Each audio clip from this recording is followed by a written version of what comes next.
the Soviet vodka apocalypse. When a superpower got absolutely hammered. Hold up.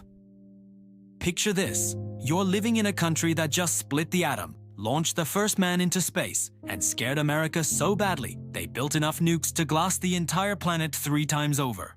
But here's the kicker, that same country couldn't go a single Tuesday without half the workforce showing up absolutely sloshed.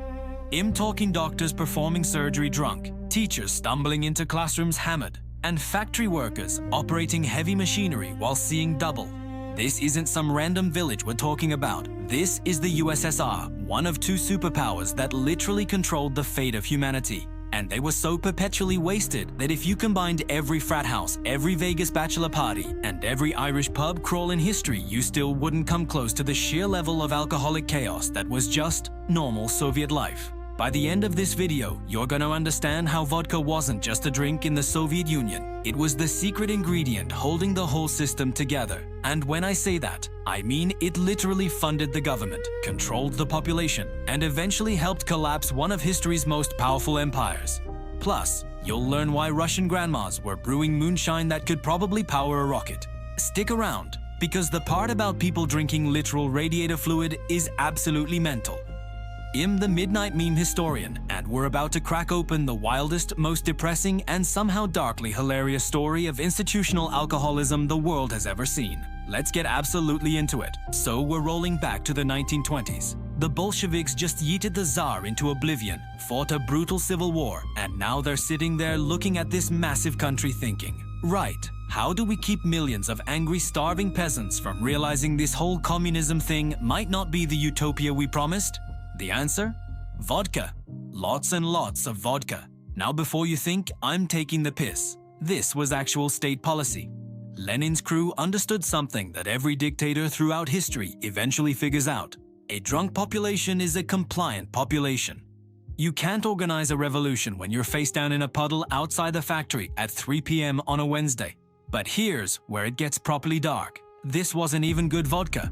We're talking about rot-gut spirits so nasty they'd make a college freshman's jungle juice taste like a fine Bordeaux. They were cutting regular vodka with industrial alcohol, you know, the stuff you use to clean engines. The kind of liquid that smells like a chemical weapons factory and tastes like regret mixed with paint thinner. People were drinking this in stairwells, in train stations, at work, at home, literally everywhere. Vodka became currency. You could trade it for food, for favors, for basically anything. It was like Bitcoin, except instead of digital scarcity, you just had millions of people trading bottles of what was essentially legal poison. And the Soviet leadership? They were absolutely taking the piss with this.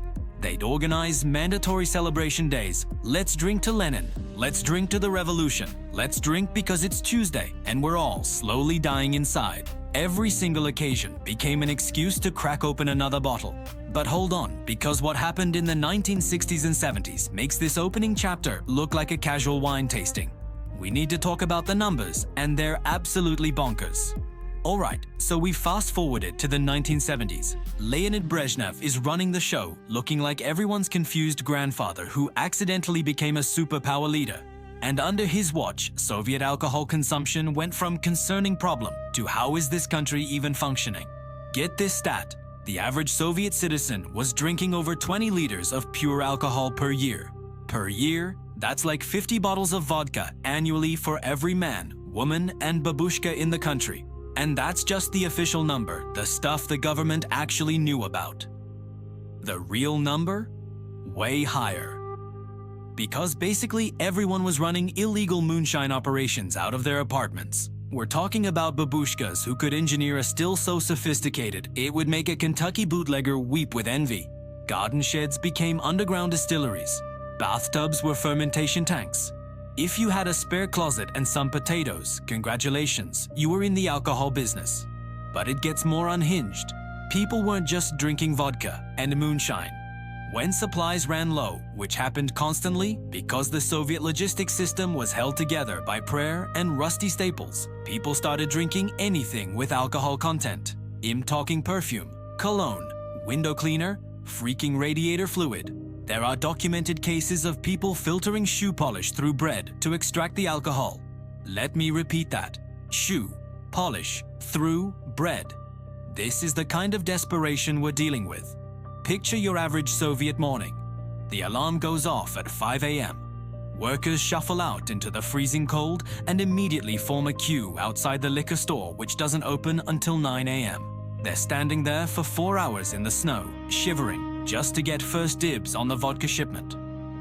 When the doors finally open, it's like Black Friday at Walmart, except instead of trampling people for a TV, they're fighting over bottles of state-subsidized oblivion. Meanwhile, at the factories, and this is absolutely mental, workers would start their shifts with a shot. Sometimes two. The supervisors didn't care. Management didn't care. In some cases, they encouraged it because a slightly buzzed workforce complained less about the soul-crushing monotony of assembling tractor parts for 12 hours straight. The productivity stats were in absolute shambles. Accidents were through the roof. But you know what was also through the roof? The state revenue from alcohol sales. Somewhere between 25 to 30% of the entire Soviet budget came from booze. The government was literally running a country on vodka money. It's like if the US federal government funded the military by selling moonshine at every post office. Except somehow even more dysfunctional. But wait, because we need to talk about what this actually did to Soviet families and society. And this is where the story goes from darkly funny to genuinely heartbreaking. Right. So we've been having a bit of a laugh at the absurdity of all this, but real talk for a second.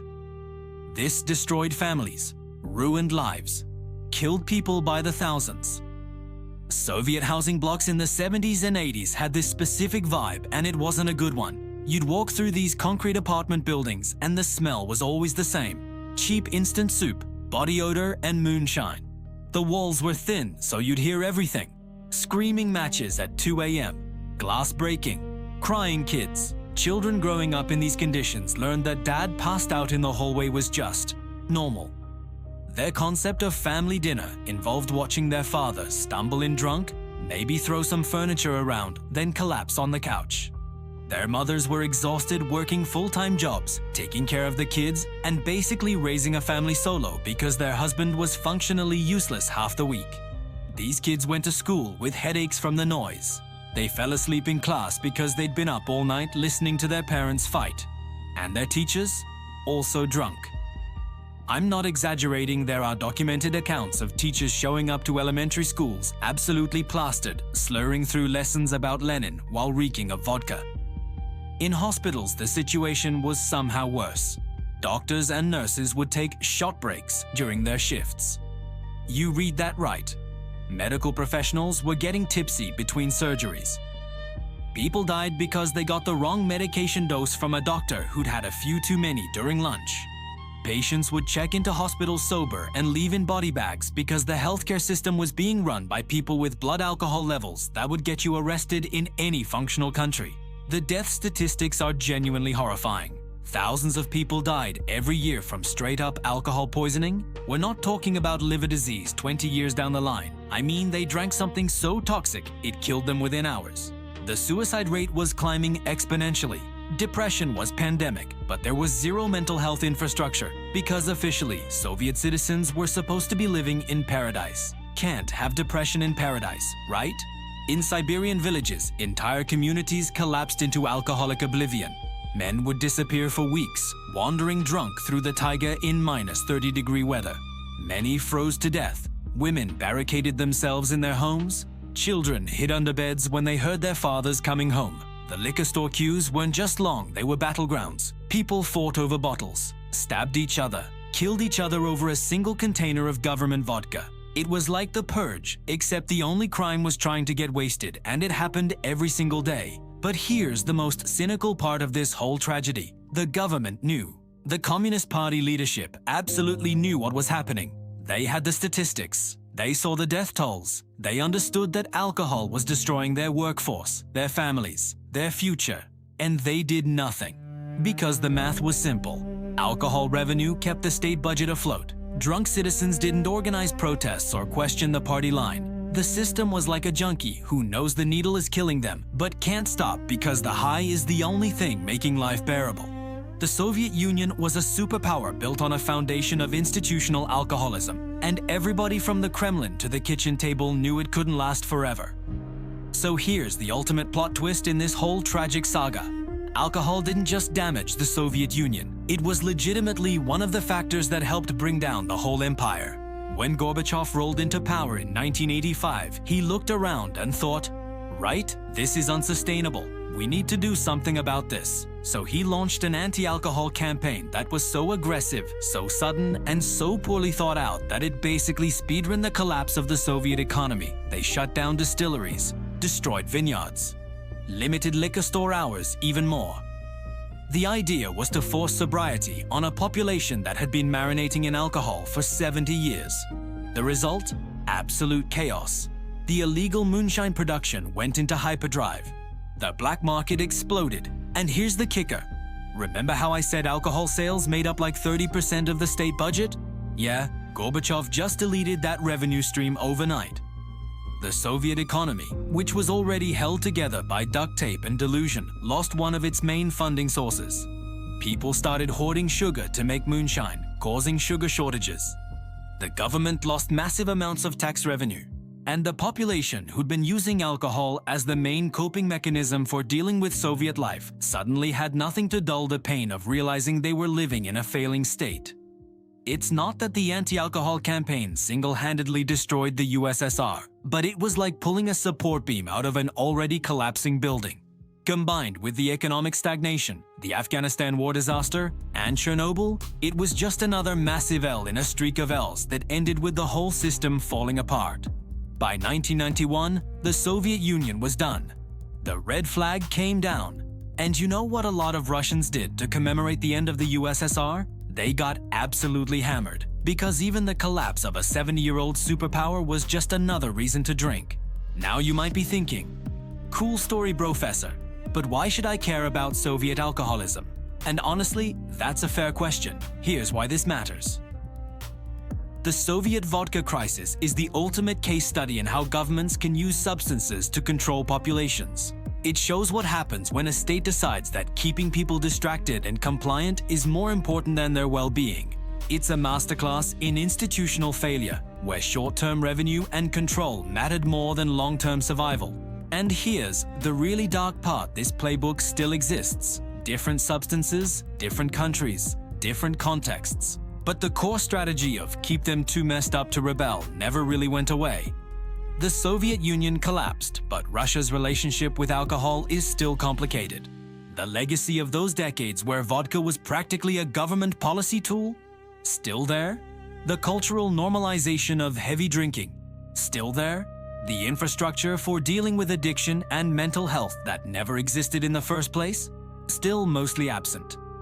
This wasn't just a historical quirk or some funny story about Russians loving vodka. This was systemic destruction of human potential on a massive scale. Millions of people who could have lived full, productive, happy lives instead spent decades in alcoholic haze, and many died early, painful deaths. The Soviet government essentially poisoned its own people for revenue and control.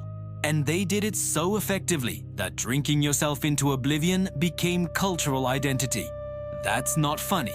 That's dystopian nightmare fuel. So let me bring this full circle. We started this video talking about a superpower that could launch cosmonauts into space but couldn't get through a work week sober.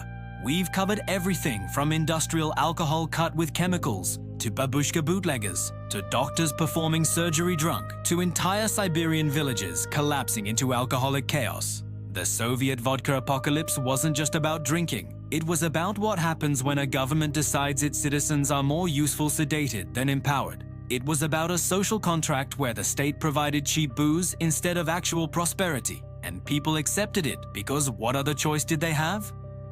The USSR wanted to build a workers' paradise. Instead, they built a nation of functional alcoholics held together by denial, propaganda, and rivers of vodka.